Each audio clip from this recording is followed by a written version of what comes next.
Okay, picture this. You're stuck in a 1960s nuclear shelter that is suited to house 2 adults and 2 children. The problem is you're in there with 5 grown people. Hey everybody, this is Janet and welcome back to my YouTube channel, Miss Movie Freakout. And today's movie I will be reviewing is 54 Days. Written and directed by Tim R. Lee, 54 Days is the Australian crowdfunded independent film that talks about a group of 5 individuals that are stuck in a 1960s nuclear shelter after their city has been attacked in biological warfare. Now, I have seen a ton of disaster, end of the world films. Love them. I like to call them disaster porn. And you know, a lot of times you see what's actually happened. You see what's going on in the outside, what disaster is occurring and everything, and you see the people deal with that and deal with it like right when they're in the thick of it. And I don't think I can't think of a film right now that solely focuses on a group of individuals that have no exposure to what's going on around them and that are literally trapped because of that, of what's going on in the outside world. And this basically focuses on that. This talks about what you would do to survive. I mean, like I said in the intro, these are 5 grown adults and this shelter is only for 2 adults and 2 children. They're going to be running out of stuff. They're going to be running out of food, out of shelter. I mean, things are going to go down soon, and what's going to happen?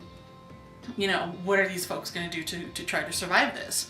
You know, are you always going to have that trust? Are you always going to be able to remain friends, or is there going to be betrayal? Or, you know, when push comes to shove, you know, are you really going to act as a team, or are you going to just tear each other apart? And I found that really, really interesting. The story was very well written, very well written. The dialogue, the acting, all of that. I mean, they pulled it together really, really well. I believed that all of these individuals would go through what they went through. I understood, you know, why they reacted in certain ways. Might not have liked it, you know, and or if I did, you know, it's like whatever. It's like I totally get and saw where these people were coming from and why they were acting and reacting the way they were. And I thought that was very well written and very well executed by the actors' part.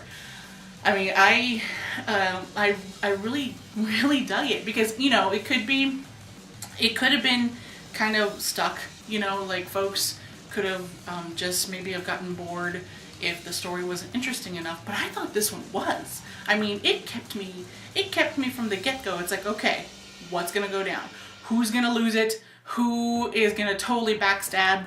You know, who is gonna, you know, kill everybody in the room? You know, I was just like watching, going, all right, what's gonna happen? What are these folks gonna do? And it kept me on edge throughout the entire thing. I mean, I had no idea what could have happened next. I was looking into this, I checked out the press kit, and when I found that this was made with $54,000, I was thoroughly impressed. First off, I was impressed anyway. I thought the story was interesting, the dialogue was great, what they did, the way they handled like the background music and the tension and everything.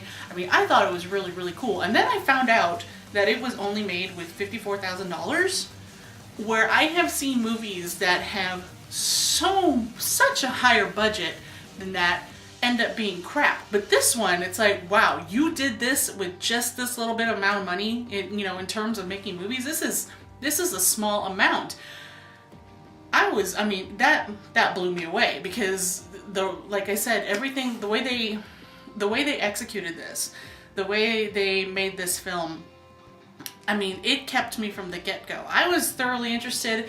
Granted, I still had some questions left at the end, but I don't think you're supposed to have them answered. I don't think that that's the point because, you know, in situations like this, sometimes you just won't get the answer. Sometimes crap will happen and you just gotta deal with the information that you have. And so I really dug this. I thought that I thought that the filmmakers brought this to life fantastically. I mean, if this is what they could do with $54,000, I can't wait to see what they could do on a higher budget. I mean, I'm on board. It's like, okay, just let me know what's your next flick and I will be there and watch it, because they did really, really great with this. It's on video on demand right now. I'll have the link to their website where you could either rent it or buy it in the comments below, but I think you should watch it. I think it should get more exposure. It's definitely one of the better made end of the world or disaster films out there, and it definitely focuses on the individuals and what people will go through and what happens in their psyche, or you know, how they react and all that. And so I dug it. I am giving this a large combo because I liked it. I really, really liked it, and I can't wait to see what's next with this filmmakers. I thought it was really, really well. So there you have it. Check it out. Rent the film, buy the film. You know, just support it. You know, independent filmmakers need love too. So yeah, and especially when they're really well done. So definitely encourage you all to watch it. And so there you have it. And if you liked what you heard, if you liked what you saw, please subscribe to my channel. Any thoughts, comments, suggestions, requests, or whatever, hit me up in the comments below.